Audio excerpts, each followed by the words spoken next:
Desde las antenas del HARP, las ondas se dirigen hacia la ionosfera por encima de la superficie terrestre. La ionosfera forma parte de la atmósfera, contiene partículas cargadas eléctricamente y actúa como un espejo.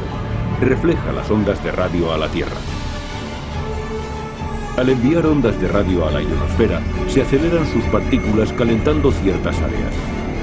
Después, las partículas reflejan la energía que baja a la Tierra.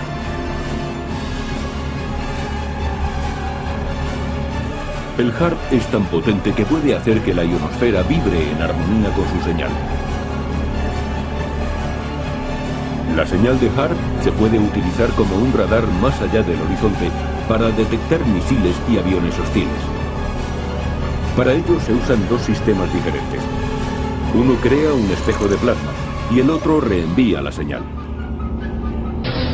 Zap incoming missiles, disrupt global communications, and engineer the weather. What does HARP do?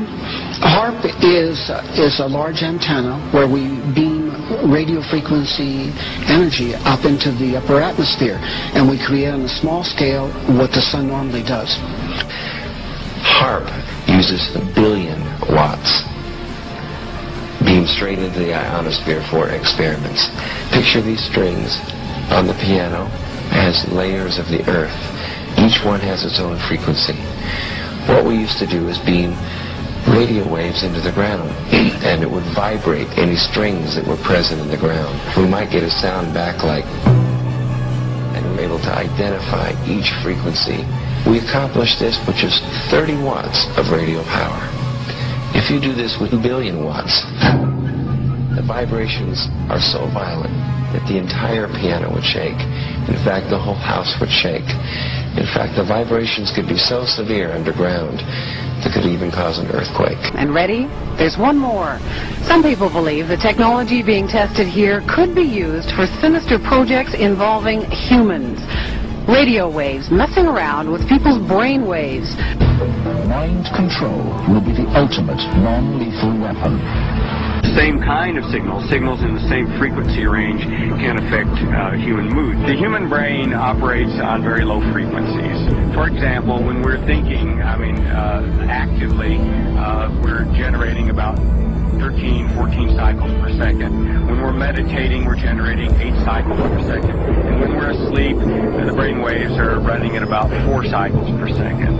And HARP is capable of generating all of these frequencies. These kinds of signals can control the human brain. And if you can control these frequencies and multiples of these frequencies and various combinations, you can control all kinds of emotions. You can generate happiness, you can generate sadness, you can generate any mood you want. I mean, you're talking about something that can be done with mind control, to where you can affect people's minds and they don't even know it.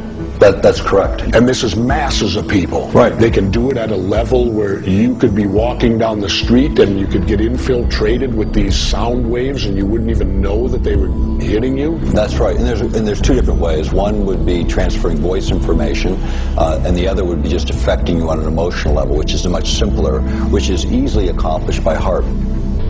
Is there an example where HARP has actually been used in warfare? Yes. In the first Iraq War, there's evidence that HARP was used to irradiate the battlefield prior to the invasion from Kuwait. When the tanks rolled into the area, the troops piled out of the bunkers, not willing to give a fight. They gave up in mass. These were the Iraqi troops. And what exactly did HARP do to them? It can prevent you from sleeping. It creates anxiety. It can even upset your bowels, how they work. And if it's played just right, HARP can be tuned to a point where it makes the recipient so paranoid they begin to have visions like nightmares. So what are the real dangers of HARP? Picture a ground wire, like a long extension cord being stretched from the Earth up to the ionosphere, creating an ion path. If the power that's in the ionosphere discharged back down to the ground, it would be a lightning bolt of devastating proportions. What would that mean exactly? Picture 50 Mount St. Helens volcanoes going off every second for a minute. So the effects could be catastrophic. Absolutely.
思上的人能要筹吧。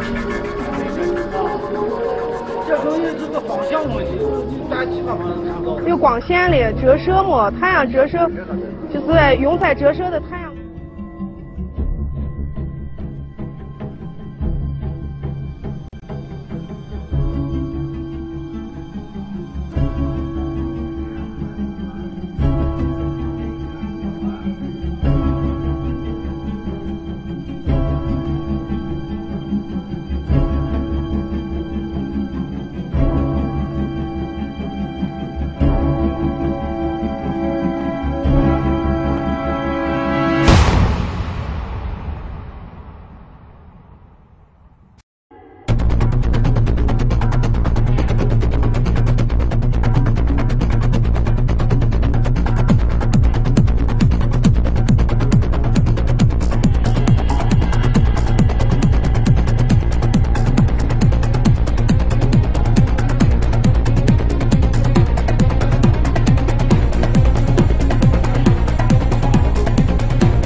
US President Bill Clinton tours a camp for the homeless in Haiti. Anger has been rising among Haitians over the pace of relief efforts in the wake of January's devastating earthquake. Hundreds of people stayed in makeshift tents and temporary.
Are experts in non-lethal weapons technology. They are consultants to the Defense Department, CIA, NSA, and world-renowned think tanks.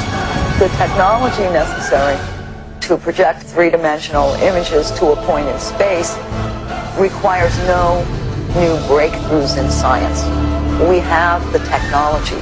Now, the specific system development, we really can't talk about.